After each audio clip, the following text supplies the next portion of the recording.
ఈ వీడియోలో వచ్చేసి మనం టైగూన్కి బ్రేక్ ప్యాడ్స్ చేంజ్ చేయాలి. సర్వీస్ అయితే 75,000 కిలోమీటర్స్కి అయిపోయింది. బట్ అప్పుడు బ్రేక్ ప్యాడ్స్ లైఫ్ ఉన్నాయనేసి మనం 80,000 అప్పుడు ఇంకా 5,000 వస్తాయని చెప్పింటే 80,000 అట్లా చేపిద్దాం అనుకున్నాం. ఇప్పుడు 81,200 జరిగింది. ఇప్పుడు వెళ్ళి బ్రేక్ ప్యాడ్స్ మార్పిద్దాం. షోరూంలో నేను అడిగాను ఇట్లా ఎట్లా చేంజ్ చేస్తారో నాలెడ్జ్ కోసం మొత్తం ప్రాసెస్ చూడాలి, వీడియో తీసుకోవాలి అని. సర్వీస్ అడ్వైజర్తో మాట్లాడేసి తీసుకోవచ్చు అని చెప్పారు. ఒకసారి వెళ్ళి కనుక్కుందాం, వీడియో తీపిస్తారా లేదా మనకి చూపిస్తారా లేదా అనేది మనం ఈ వీడియోలో చూద్దాం. ఓకే, అక్కడ నుంచి షోరూమ్కి 8 కిలోమీటర్స్ ఉంది. Okay, bye, see you in showroom. Showroom నుంచి అయితే వచ్చాం. బ్రేక్ ప్యాడ్స్ అయితే చేంజ్ చేయలేదు.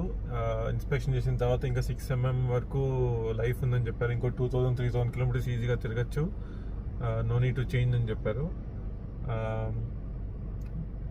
వీడియో అయితే తీయలేదు, అలో లేదని చెప్పారు. కస్టమర్ ఇట్లా తెలుసుకోవాలి ఎట్లా చేంజ్ చేస్తా అని అడిగింటే కస్టమర్ అయితే అలో చేస్తాము స్పెషల్ రిక్వెస్ట్తో. బట్ వీడియో అయితే అలో లేదు. మా దగ్గర కొన్ని స్పెషల్ స్పేర్ పార్ట్స్ ఇవి లేదంటే ఎక్విప్మెంట్ ఉంది చూపేది వీడియోలు అనేసి అలో చేయలేదు. సో అది ఇప్పుడైతే బ్రేక్ ప్యాడ్ చేంజ్ లేదు. ఆఫ్టర్ 2,000-3,000 కిలోమీటర్స్ తర్వాత చేంజ్ చేపిద్దాం. ఇప్పుడైతే back wiper blade almost damage అయిపోయింది. ఇంతవరకు అయితే మనం చేంజ్ చేయలేదు. అది వెళ్ళి షెల్లులో ఉందేమో అడిగేసి ఉంటే చేంజ్ చేయించింది.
ये कैसा निकला भैया?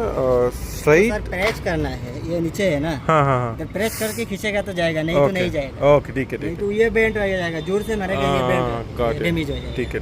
इसको प्रेस करके बाद में ऐसा दबाना है। ज्यादा दिन जाम हो गया तो पूरा ऐसा स्लोली मारेगा। ओके, ठीक है।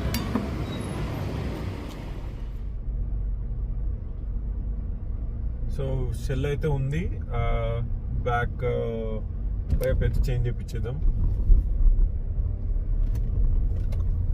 Okay, bye. See you in another video.